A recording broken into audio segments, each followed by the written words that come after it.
Hello friends, and welcome to another episode of The Darker Side of Spirituality here on Patreon.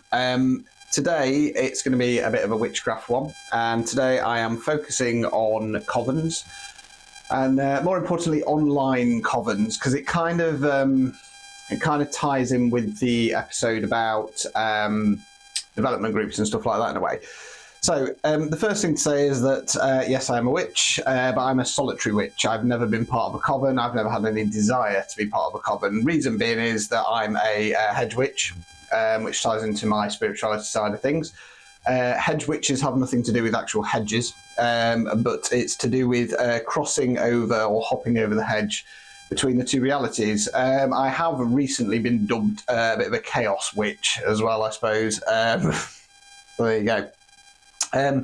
Now, again, as always, there are lots and lots and lots and lots and lots of good, well-mannered, well-intended intentions, I don't know, covens out there, both online and physically. So again, please don't let this put you off. Just make sure that you do your research. Okay, now, my experience of any kind of online coven, if you want to call it that, was when I started to get into witchcraft. It was Facebook groups. Now, anybody who will have experienced Facebook witchcraft groups will know that they're toxic. They're toxic. You know, much like in religion or spirituality itself, witchcraft has lots and lots and lots and lots and lots of different modalities and ways of working. And unfortunately, people feel the need to go on the attack if your beliefs or your practices don't line up. So, for example, Wiccans, they tend to be a bit more the kind of love and light brigade of the witchcraft community. Okay, yeah, I joined a few groups, put a few comments, and just got absolutely slated. So I thought, this is fucking horrible. I'm not getting involved in this. So you know, it completely put me off. Now, what's triggered this video really is that a while back before Christmas, Emma from Thy Nine of Moons brought a very large coven to my attention. They've got over 700,000 TikTok followers and over 6 million likes on there. Now, they're based in the West Midlands, and they do like in-person festivals as well. I've got no idea how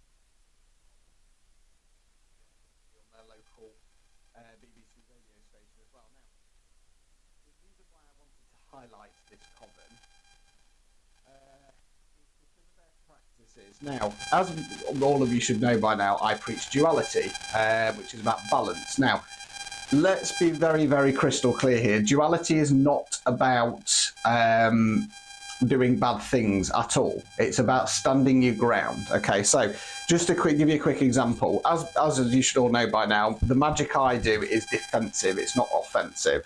So I do return to sender, spirit entity curse and hex removal, and binding spells. Now, some people, especially the more spiritually types and some of the kind of lighter side witches, if you want to call it that, believe that return to sender, for example, is they don't necessarily say it's bad, but they say it can rack up karma. Now, for me, it can't.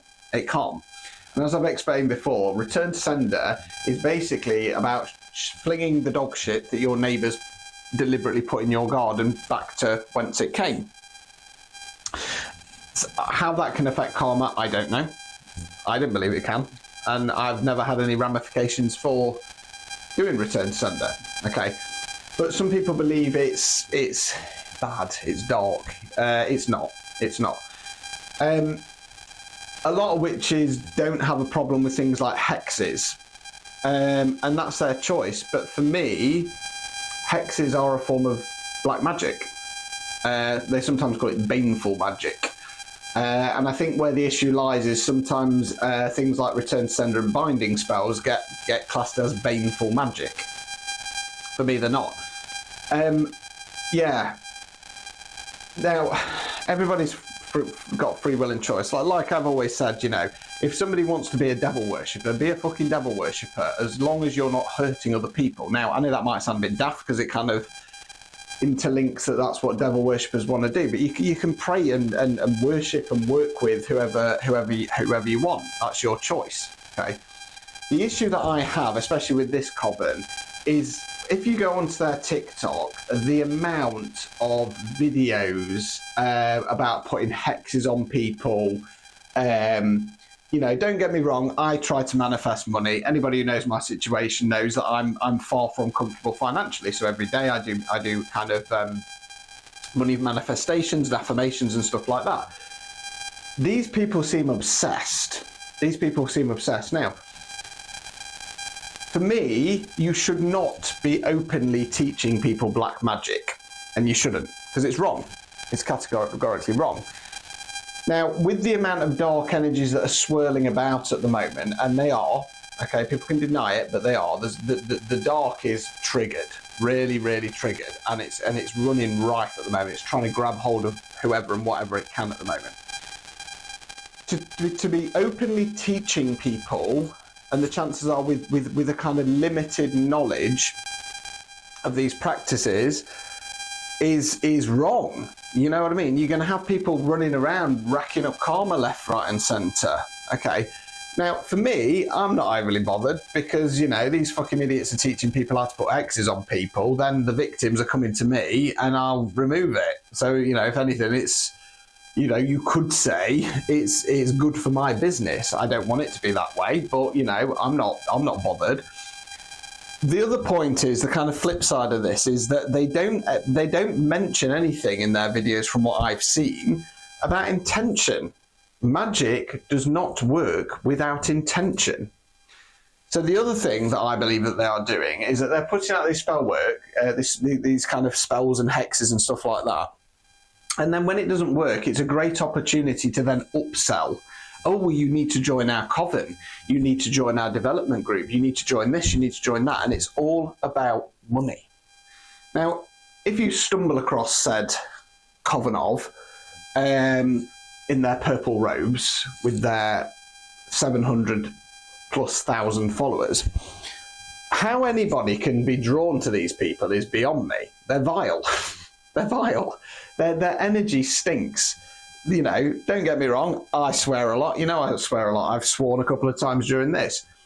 But the main protagonist, the leader, is just vile. Okay. And how people are drawn to this, God only knows. God only knows. But this is all feeding into the greater problem at the moment. Because like I say, I appreciate that the majority of what we've been focusing on so far in these videos, bar a couple of witchcraft specials, has been more on the spiritual side of things. Now, the reason for that is because I've been dealing with a coven of witches within the spiritual community, with the mind-body-spirit community. I'm not active overly in the witchcraft community, but as time has gone on, more and more people are coming to me because they want hex removal, they want binding. So I've got a dog here. Come on, say hello. Oh, you're just off camera. Let's pick her up. Wanting binding spells and hex removal. Because, this dark energy is running rife. She doesn't look very comfortable, does she? Back down. Oh. And it's just wrong. So, be mindful. Be very, very mindful. The other thing that has come to kind of my attention recently from doing hex removals and stuff like that, one of the things I ask people is, are you into witchcraft? Are you spiritual? And a lot of the people that come into me are saying, no, not really. They might be spiritual, but they're not ingrained in the community. But they believe that the people that are putting stuff on them are either actual witchcraft or people into the occult, Freemasons. That's been quite a big one recently. This problem is rife, and it's opened up my mind massively over the last couple of months of what's actually going off. Now, I don't know the full extent of what's going off, and I don't know how deep this rotten apple goes, but it's bad. It is bad. We're talking about what we would perceive as everyday people, lawyers, doctors, people in all sorts of professions. They're They're dabbling in this stuff. They're being taught this stuff. Okay. And now you've got these fucking idiots openly telling people how to create curses and hexes. It's wrong. It's wrong. Don't do it. Okay. Like I say, I'm not worried about myself because I can get rid of it.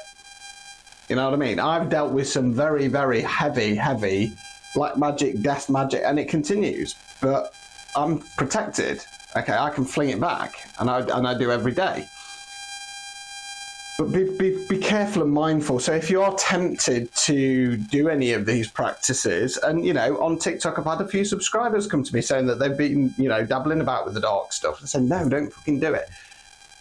Don't feel tempted to. Sadly, and I've mentioned this before in content before, doing the right thing and staying on the right side of things, it's hard, it's difficult, and you get shit thrown at you, and you get blockages after blockage after blockage after blockage. But it's not going to rack up that karma. The achievement of getting through those is going to be worthwhile on a human level and on a soul level as well. And you don't have to worry then about being corrupted. Black magic will corrupt you. It will eventually come back on you. It's not worth doing. Okay, so that was my video. So, you know, watch out for these online covens if you are on a bit more of a witchcraft path. Like I say, there's lots of nice ones out there. There's lots of good ones out there.